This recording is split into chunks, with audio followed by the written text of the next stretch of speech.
growing up, the Wayans brothers and sister have been on Yes. TV for years. It was always one of the multitude of family. Well, the next generation or the kids now actually have their own variation of, I kind of want to call it a comedy, but yet a reality show. Like if you're a fan of Entourage, you kind of will understand because it kind of looks like Entourage. It really does. It looks like a black version of Entourage. Junior, I can never was George E. George the Third. Junior from My Wife and Kids is on there. Latoya Luckett is actually on there as well. Oh, and wow. a few other familiar names that you guys will see. So because Tasha hasn't watched it, I won't go into details with it. Yeah, I gotta record it.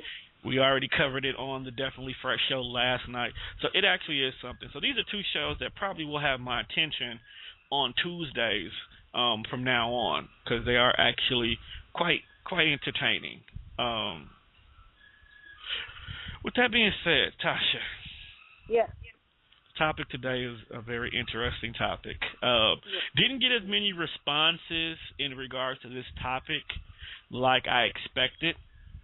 Partially, I think that people are embarrassed to talk about it. Exactly. That's what I want to say. This is not something that people want to openly or are readily open to admit to doing or have experienced. Yeah. It's kind of one of those things where it's still like taboo, like, oh, you're online looking for love, or you got to search for love on a website, or it's just one of those things people going to be like, they don't really want to come out. And you know what? I can't say looking for love online is taboo now, because with the day and age of technology being everything, next to porn websites, dating websites, no, I'm serious. Next to porn websites, dating websites are the most highly trafficked websites out there. Right. There are more individuals who go to these dating websites than anything else. If there was one specific dating website, just like this is what this website was created for, you probably would see so many people actually on there. But what's happened over the time is everyday social network websites turn into these underground dating websites. Okay? Like, for an example, we created this topic off of watching a few episodes of Catfish. You know, for those of you who don't know what Catfish is, no, it's not the actual fish in the sea that has its own TV show where these country bumpkin people go out here and try to catch them with their bare hand. No, it's not that Catfish show. It's a different show on MTV. It's about a guy who actually videotaped himself meeting his online crush for the very first time. Well, doing this filming, the individual ended up not being who they said they was, which then sparked the decision of him to say, hey, how many other people are going through the same thing? So he actually goes and people will contact him and he will try to help them meet the other person on the other side of the screen. With that being said, they have been very interesting episodes, okay? Yes. The one thing that I notice about what he tends to do is he tends to go to Facebook. The reason why I'm bringing this up is Facebook. It's in our face. We can't get away from it. It's basically everywhere now. It's everywhere now. I mean, some of us can go back to social networking sites a long, long way back. MySpace was the one prior to before him here. And depending on what race, creed, or color you were at the time, there was Asian Avenue, Magente, Black Planet. There was a lot of PAX. I forgot about that. But there was other sites that was geared towards social networking. Ironically, damn near everyone I named has sparked some form of a relationship in somebody's world. Me too. I cannot deny that through the existence of all these websites, I have dated at least one person off of it. Okay. Some of my most craziest ones occurred from Black Planet. My Facebook. Black Planet. Probably because I'm older than you, Tasha. So that's probably the reason why. But in my earlier years, before I got with Teresa, actually, you know what? Take that back. During the first year of being with Teresa, because in our minds we were not together. So she will tell me during that first year, we wasn't together, we was just friends. Okay, so during the early years on Black Planet, me and my next door neighbor, we were cool, like we were friends. So we would talk to girls on Black Planet. Of course, you see a cute girl like, hey, what's up. Then this is also, people, you got to remember, this is back when there was IMing, okay? Yahoo IM, AIM IM, MSN IM, all those still exist. Nobody uses them, but that's what people used to do back then. So you would give a person your IM name, or mostly Yahoo, and you guys would chat that way. Conversate back and forth. If you had AOL, you'll go into a little AOL chat room. Y'all conversate there. But technology wasn't at the point yet where you had cameras, like webcams. Okay? You can get a webcam, but the likelihood of the other person having a webcam was very, very minimal at the time. So you'll meet people, you'll chat with them, and you'll conversate with them, and it will get very deep. You'll get emotionally attached to the person. Well, a couple of times I did this. The picture didn't match the person. Okay. Now, I'm not a superficial person at all. I'm very open. I'm the kind of individual that I will give everybody a chance, as long as you present yourself as is, okay? If you come to me and you say, hey, I'm this big-boned, light-skinned woman who lives on the south side. I still stay with my mom. I work at Pick and Save. Here's me. I might be like, okay, what you doing this weekend? Not picky like that, okay? Not desperate, just not picky. Okay. She had this picture, completely different woman. I mean, everything from posing as a sorority girl, said she was light-skinned, she went to some prestigious college in Illinois, like the whole 9 yards, but she's from here. So I'm like, okay, I was a semi-sheltered child, so I didn't meet a lot of people in the city. My mom would only let me go so far before, things got serious. So I was like, okay, cool. So we got to conversate. We became friends. I go to meet her. Okay. You could have lied about the school and all this stuff. I wouldn't have cared. But the fact that you are a big-boned African-American woman, okay, who comes to the door holding a baby that ain't yours and eating chicken, and you expect me to still be your friend, is terribly wrong. Okay? No, I can't do that. I cannot still be your friend. But that's not the worst one. I'm gonna say the worst one for a little bit later on in the show. So Tasha, what about you? Since you say you have a lot of experiences.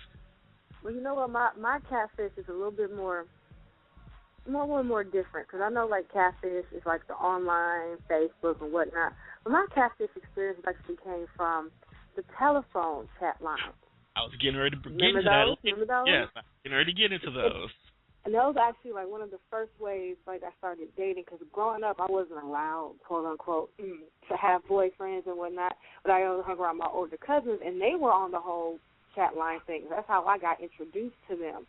So I would be at home at night, my granny would be asleep, and I get on the chat lines, put a little ad up there, and get responses and stuff. So there's one experience I had. We was on a chat line, you send me a message, we're going back and forth, and then they have the option to where you can go into a little private chat. You just click in, you two can just talk for however long, and if you decide you want to leave, you press the button, you get out the chat, right? Well, me and this guy started off doing that, and the conversation was going really nice, so we said, okay, let's get off this chat, let's exchange numbers, get off this chat site, call each other. We exchange numbers, start having the conversation over the phone. So, when you look over the phone, you can't see, you're like, oh, so describe yourself. Yeah. He was like, oh, I'm about 5'11".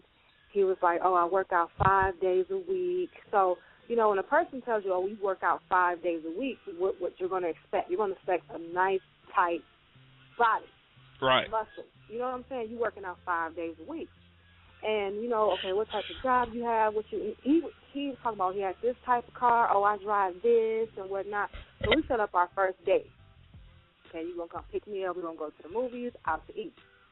He comes over, picks me up. First off, he said he drove, I think it was like a Lexus, or one of those luxury cars he said he drove. Really? Like, me, I'm not I'm not materialistic girl, but if that's how you approach me, like, oh, I got this, I got that, I'm going to expect to see that, especially with Right. the first date, because first impressions are everything, you know. Yes. But he shows up and it was like a work van, you know, something you see a construction driver or something in. It was like it's a work van. His form of working out every day was actually going to work, lifting bricks at work.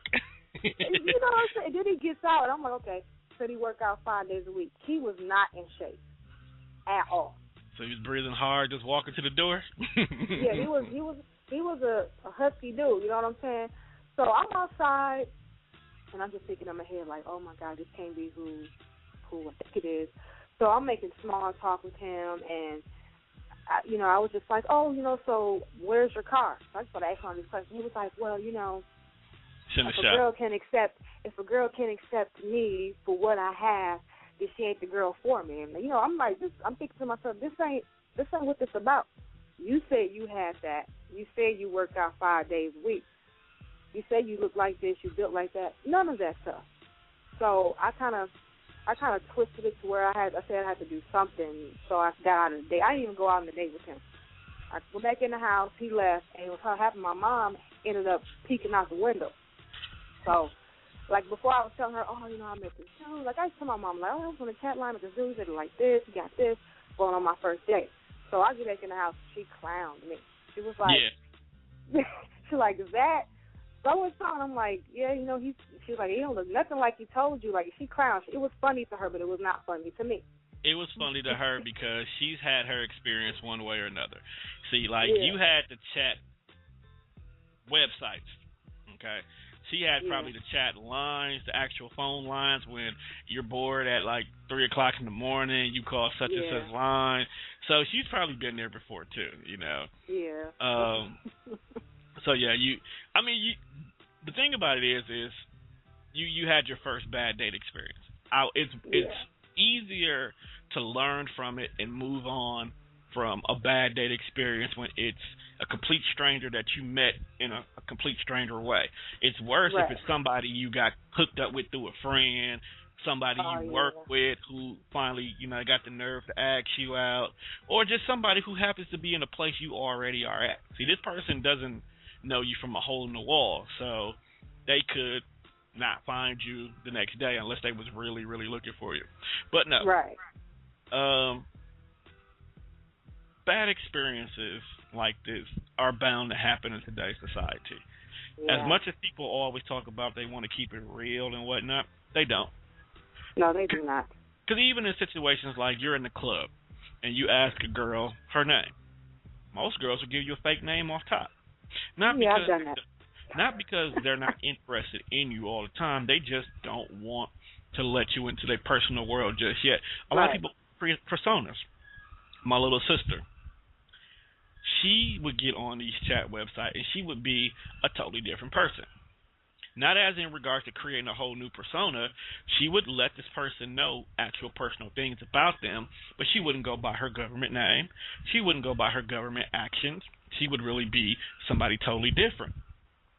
Sadly, she had a bad experience that involved her meeting up with a group of guys that it went pretty bad, that she immediately stopped doing that. Like, she immediately quit it. Which brings me to my next point is, what would make you want to be a fake profile? Right. To begin with. Now, I know that's a rhetorical question, but I'm actually going to go ahead and answer some of those. Okay. One of the reasons why people who I know who have actually created fake profiles, which, again, if you've ever watched the show, some of these are actually covered in the show because some of the episodes, I think they're actually planned like this on purpose, but some of them actually ends up being the person is not secure with themselves enough. Right. That's usually the number one reason. They're not secure about who they are. They don't think you will accept them as they are. Other people do it for social status, meaning that here I am as me, but you're not adding me as a friend. You're not including me into your circle if this is how I look. But if I put this picture up of said somebody else, then you now are going to add me into your circle and make me part of your friendship. The downside to that part, though, people, is